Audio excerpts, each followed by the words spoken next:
Daily Bible యోషన్స్ని వీక్షిస్తున్న ప్రియమైన సంఘమంతటికి మన దోషముల కొరకై బలి అయిన మన ప్రియ రక్షకుడైన యేసుక్రీస్తు ప్రభుని పవిత్ర నామమున మా హృదయపూర్వక స్వాగతం. లెంట్ కాలంలో భాగంగా ఈనాటి మన బైబిల్ యోషన్స్లో మన ప్రియులు పెద్దలు శ్రీమతి జె పద్మలలిత జనార్దన్ గారు అందిస్తున్న దైవ సందేశాన్ని విందాం. వధింపబడ్డ గొర్రెపిల్ల యేసుక్రీస్తు, the lamb that was slain is Jesus అనే వారి సందేశానికి ముందుగా ఈ భక్తి గీతాన్ని విందాం.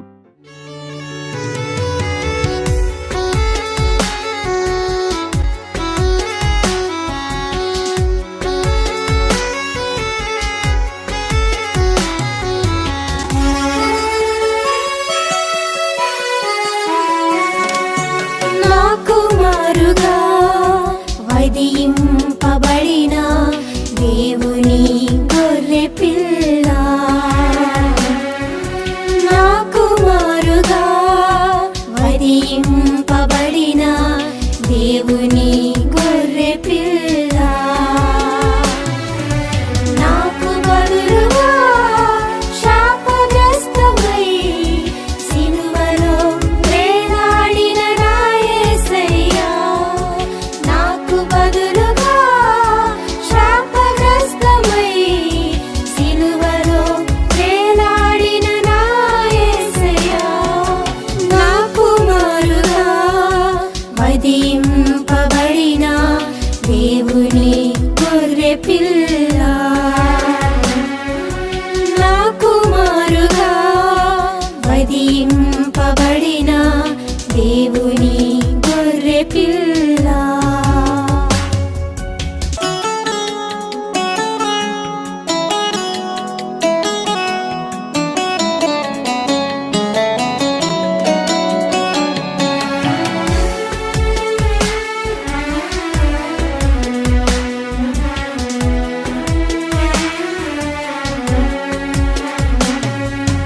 లోక పాపములను మోసుకొని పోయిన దేవుని గొర్రె పిల్ల, లోక పాపములను మోసుకొని పోయిన దేవుని గొర్రె పిల్ల, నా పాపము సిలువగా నీ భుజముపై భరించినావు నా యేసయ్యా, నా పాపము సిలువగా నీ భుజముపై భరించినావు నా యేసయ్యా, నా కుమారుగా వధింపబడిన దేవుని గొర్రె పిల్ల, నా కుమారుగా వధింపబడిన దేవుని గొర్రె పిల్ల.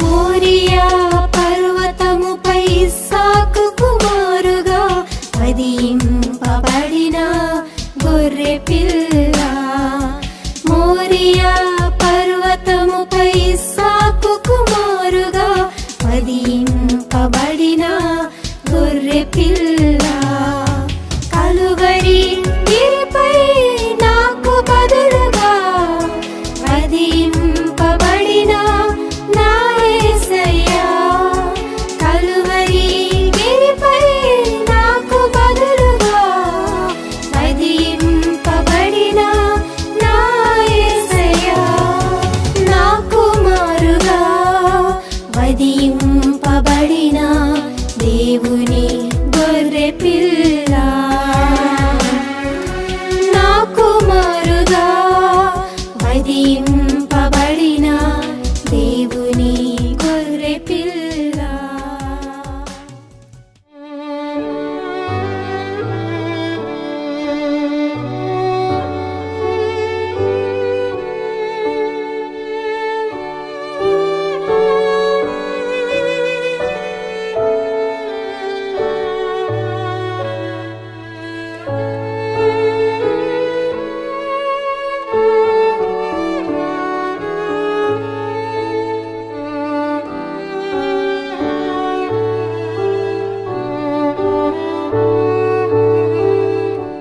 అరపరలన్నిట్లో యేసుక్రీస్తు ప్రభు మనకు కనిపిస్తున్నాడు. యెహోవా తండ్రి, యేసుక్రీస్తు ప్రభు, పరిశుద్ధాత్మ నడిపింపు అన్ని చోట్ల కనిపిస్తుంది. కాకపోతే మనం త్రిత్వాన్ని అప్పుడప్పుడు గమనిస్తుండాలి. తర్వాత ఈ విడిచిపెట్టబడిన గొర్రె, వధించబడిన మేక, ఈ రెండిట్లో కూడా యేసుక్రీస్తు కనిపిస్తాడు. ప్రకటన గ్రంథం 13వ అధ్యాయం 8వ వచనంలో చూద్దాం. ప్రకటన గ్రంథం 13వ అధ్యాయం 8వ వచనం. భూనివాసులందరూ అనగా జగదుత్పత్తి మొదలుకొని వధించబడి ఉన్న గొర్రెపిల్ల యొక్క జీవ గ్రంథమందు ఎవరి పేరు వ్రాయబడలేదో వారు ఆ మృగమునకు నమస్కారం చేయదు. జీవ గ్రంథం పేరు ఏంటంటే అండి, వధించబడి ఉన్న గొర్రెపిల్ల, వధించబడిన వాడు యేసుక్రీస్తు ప్రభు. కాబట్టి ఇక్కడ దహన బలిలో ఏం చేస్తారంటే స్కిన్ అంతా పీల్ చేసేస్తారండి. ఇది యాజకుల పార్ట్, యాజకులు పంచుకోవాలి. యేసుక్రీస్తు విషయంలో కూడా ఆయన బట్టలు, వస్త్రాలన్నీ తీసేసి ఏం చేస్తారు, యాజకులు చీట్లు వేసుకున్నారండి. ఇది నెరవేరింది. తర్వాత యేసే విషయంలో ఇది జరిగింది. ఎఫెసీ పత్రిక 5వ అధ్యాయం 2వ వచనంలో చూద్దాం. క్రీస్తు మిమ్మల్ని ప్రేమించి పరిమళ వాసనగా ఉండుటకు మన కొరకు తన్ను తాను దేవునికి అర్పణముగాను బలిగాను అప్పగించుకొను, అలాగనే మీరును ప్రేమ కలిగి ఉండు. ఇది ఎందుకు యేసుక్రీస్తు ఛాయలు చెప్పడానికి రెఫరెన్స్ చెప్తున్నా. ఇక్కడ ఈ దహన బలిగా అన్నాను కదా, ఒకటి యాజకుని ప్రాయశ్చితం, రెండవది 2 తీసుకొస్తాడు, రెండవది సమస్త ఇశ్రాయేలుల పాపము కొరకు చేస్తాడు, మూడవది యెహోవా పేరిట ఒకటి, తర్వాత విడిచిపెట్టే గోటు ఒకటి. తర్వాత ఈ దహన బలిగా చేసేది ఏంటిదంటే న్యూ టెస్ట్మెంట్ ఏంటి, ఓల్డ్ టెస్ట్మెంట్ యొక్క రివీల్ అవుతుంది ఇక్కడంతా. ఓల్డ్ టెస్ట్మెంట్లో న్యూ టెస్ట్మెంట్ కన్సీల్ అయి ఉంటుందండి. తర్వాత హెబ్రీ పత్రికలో యాజకుడు అన్నవాడు ప్రధాన యాజకుడుగా హెబ్రీ పత్రికలో చేయబడ్డాడు. కాబట్టి అరపరులన్నింటిలో యేసుక్రీస్తు ప్రభు కనబడ్డట్టుగా ఆ యేసుక్రీస్తు ప్రభు దహన బలిగా అయిన, ఎందుకు దహన బలి అంటే పరిమళ సువాసనగా ఉండుటకు. ఎఫెసీ పత్రికలో తిరిగి దాన్ని కొటేషన్ చేసుకొచ్చాడనమాట. పౌలు ఎప్పుడో కాలంలో రాశాడండి. ఈ యేసు బలి అర్పణ లేవియాకాండం ఎంతో కాలం డిఫరెన్స్ ఉంది, కానీ ఇది పరిశుద్ధాత్మ చేత రాయబడింది కాబట్టి తప్పకుండా నెరవేర్పు జరిగింది. ఇది లేవియాకాండం 16వ అధ్యాయం 5వ వచనంలో పాప పరిహారార్థం గురించిన దినం గురించి, ఆ పండగ గురించి రాయబడింది. ఇది నేడు మనం ఆచరిస్తున్న ఈ శ్రమల కాలం తర్వాత వచ్చే యేసుక్రీస్తు బలి, అంటే ఆయన పస్కా బలి పశువుగా అర్పించబడ్డాడని గుడ్ ఫ్రైడే రోజు మనం ధ్యానం చేస్తాం. వాటన్నిటికీ ముంగుర్తుగా ఉంది. యేసుక్రీస్తు బలి అని మనం మాట్లాడుకున్నాం. బలుల గురించి మాట్లాడుకునేటప్పుడు యేసుక్రీస్తు బలి పశువుగా వధించబడ్డాడు అని మనం వేసుకున్నాం. ఆయన నామాల్లో వధించబడ్డ గొర్రెపిల్ల అని కూడా ఒక పేరు. ఎలా వధించబడ్డాడు, ఎందుకు వధించబడ్డాడు అనేసి అంటే ఇక్కడ నిర్గమకాండం 12వ అధ్యాయంలో పస్కా గురించి రాయబడింది. అదే లేవియాకాండం 23వ అధ్యాయంలో రాయబడింది. మనం నేర్చుకుంటే లేవియాకాండం కాబట్టి లేవియాకాండం 23వ అధ్యాయంలో మనం చూద్దాం మన ఫ్రెండ్స్. లేవియాకాండం 23వ అధ్యాయం 5వ వచనం.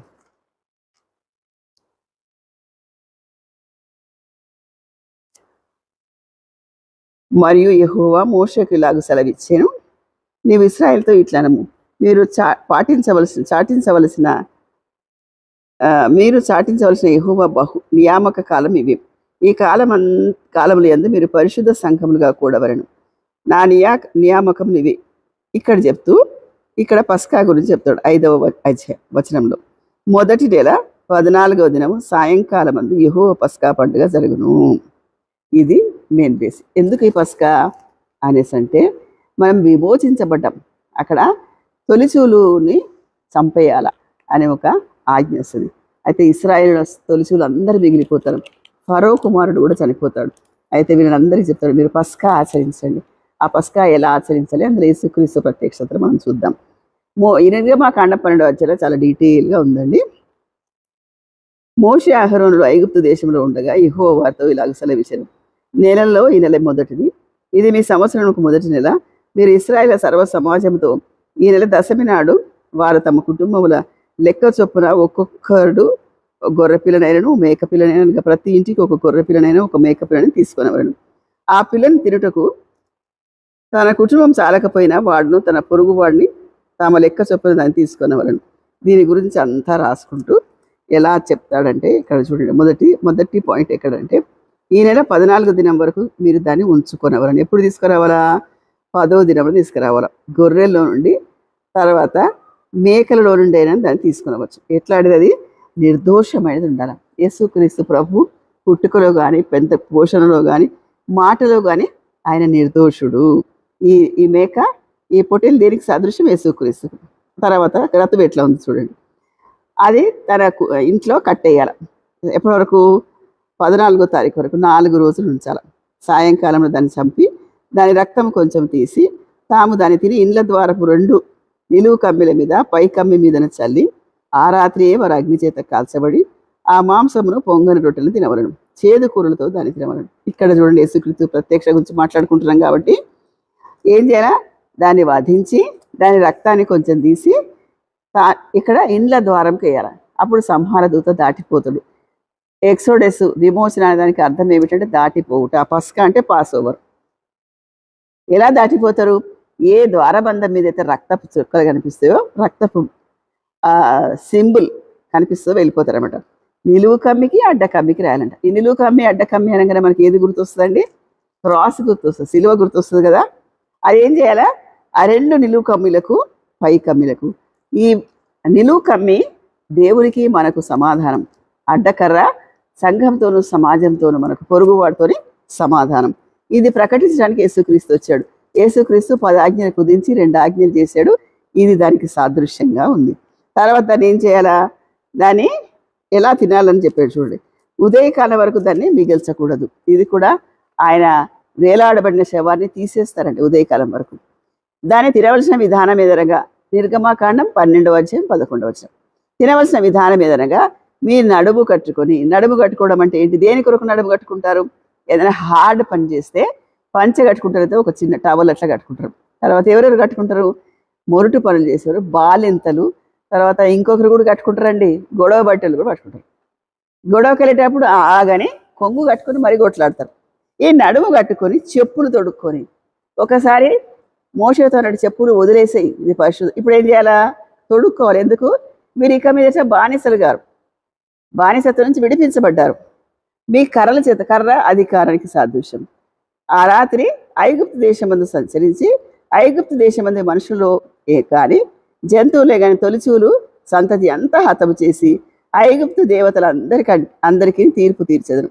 నేను యెహోవాను.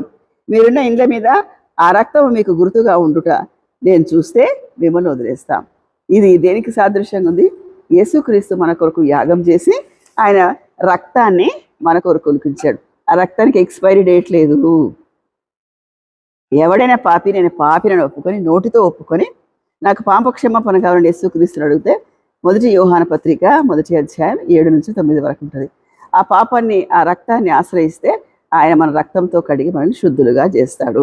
ఇది దేనికి సాదృశ్యంగా ఉంది? రక్తము ఎవరి నుదుటి మీద యేసుక్రీస్తు రక్తం గుర్తుంటుందో, మనం బాప్తిసం ఇచ్చినప్పుడు యేసుక్రీస్తులోకి చేర్చబడ్డవా మంద అని బాప్తిసం ఇచ్చేటప్పుడు మన నుదుటి మీద ఒక గుర్తేస్తాడు యాజకుడు.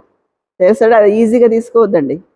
అది చాలా చాలా సిగ్నిఫికెన్స్. అది ఈ మన ఐరస్ కంటే, తర్వాత మన థంబ్ ఇంప్రెషన్ కంటే చాలా విలువైంది అది.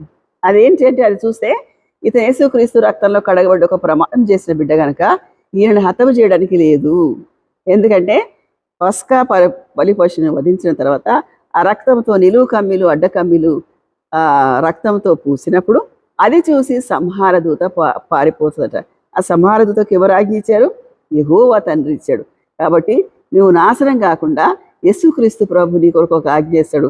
పలానా పద్మలలిత నుదుట ఆ గుర్తుంది, వదిలేయి అంటే పాపం చేస్తూ పొమ్మని కాదండి. పాపం ఒప్పుకొని పాప క్షమాపణ కలిగి నా మందలో చేర్చబడ్డది అనే గుర్తు అనమాట. కాబట్టి ఈ యేసుక్రీస్తు ప్రత్యక్ష నేర్చుకున్నాం. మీరు ధ్యానించండి, బలపడండి. దేవుడి మాటలు దీవించును గాక.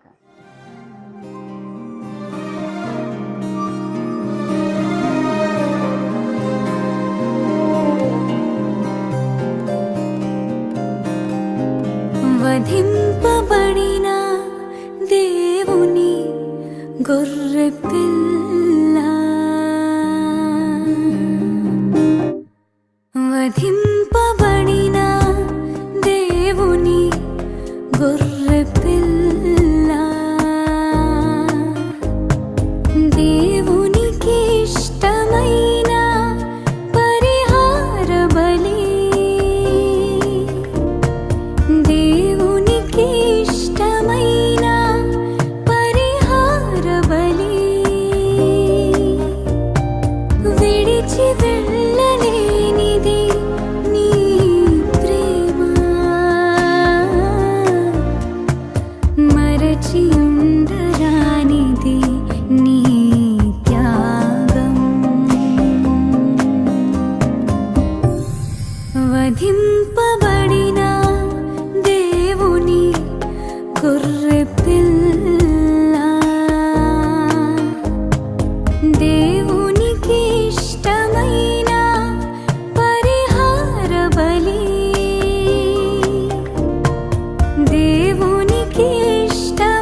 గొర్రె పిల్ల